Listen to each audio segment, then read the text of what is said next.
संदीप ने अपनी माँ के कहने पर गांव में शादी कर ली थी। लड़की का नाम था सुनीता।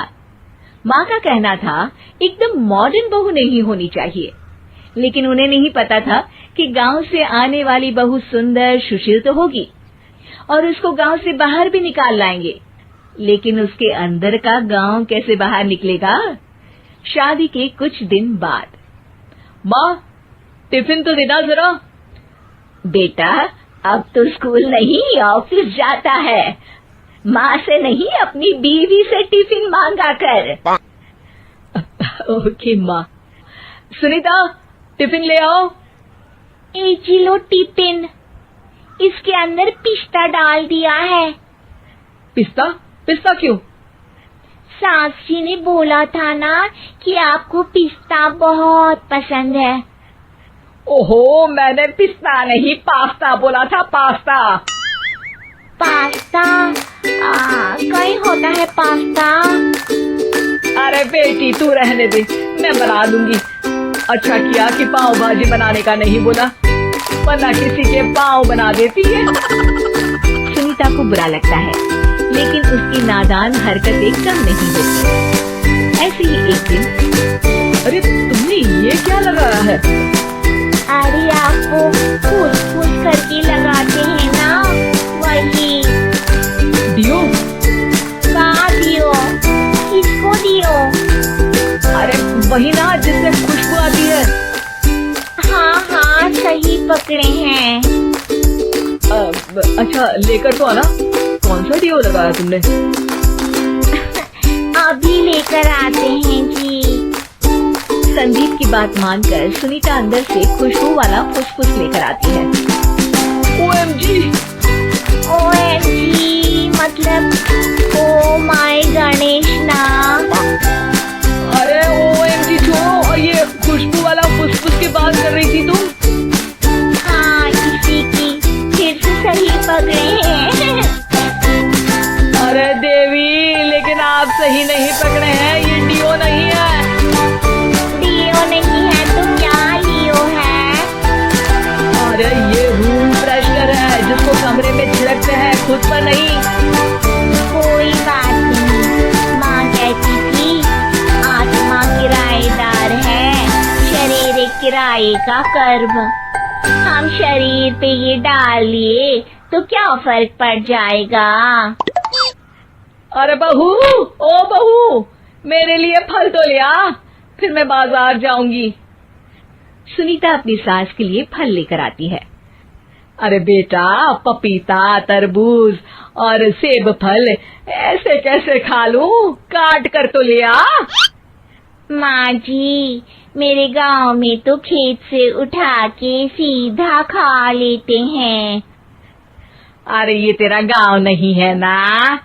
अरे संदीप, तू ही कुछ समझा देना इसको बेटा। मैं कैसे समझाऊं माँ, ये तो माइक्रोवेव को भी भट्टी बोलती है। कल मैंने बोला हाय कैसी हो, तो बोलती है किसी को हाय नहीं लगानी चाहिए।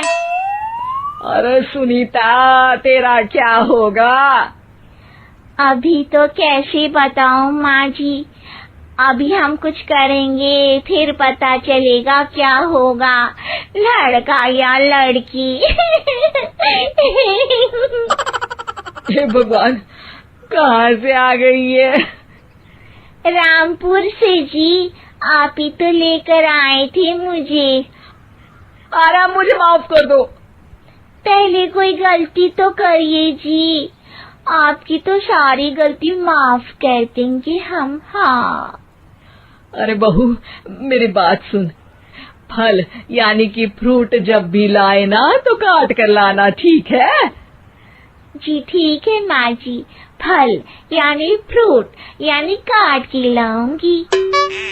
सुनीता रोज ही कोई ऐसी हरकत कर देती जिसकी वजह से उसे घर में दो बातें सुननी पड़ती।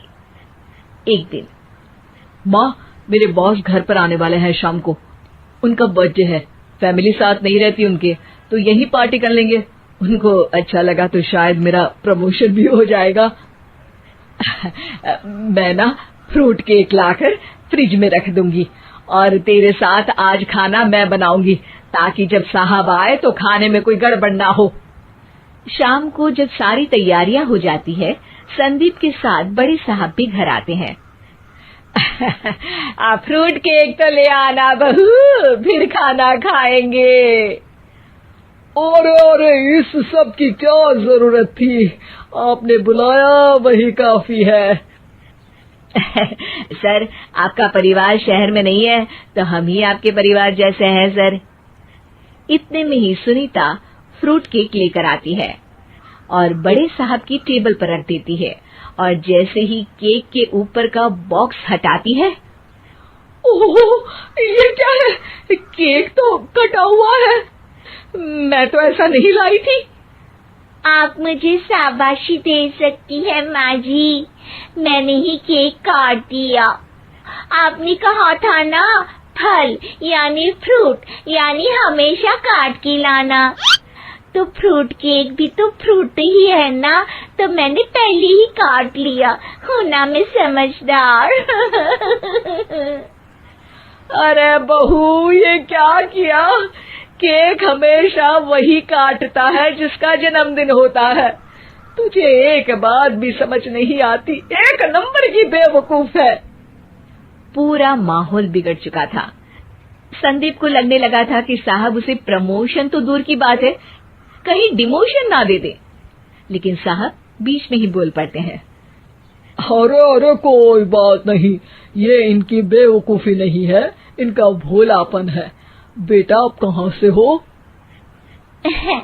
रामपुर गांव से। अरे वाह, गांव से? फिर तो आपके गांव में ताजे फल और सब्जियां मिलते होंगे। हाँ, सही पकड़े हैं। हम तो काटते भी नहीं, सीधा खा लेते हैं। मैं ना एक बार तुम्हारे गांव घूमने जरूर चलूंगा। क्यों संदीप, ले चलोगे ना? मुझे गांव घूमना बहुत पसंद है। बस फिर क्या था, संदीप और सास दोनों खुश हो गए, क्योंकि साहब को सुनीता ने गांव की बात करके खुश कर दिया था। अब संदीप का प्रमोशन पक्का था। शिक्षा, कभी भी किसी भी गलती पर घबराना नहीं चाहिए। हो सकता है कि उस गलती की वजह से आगे बड़ा फायदा हो जाए।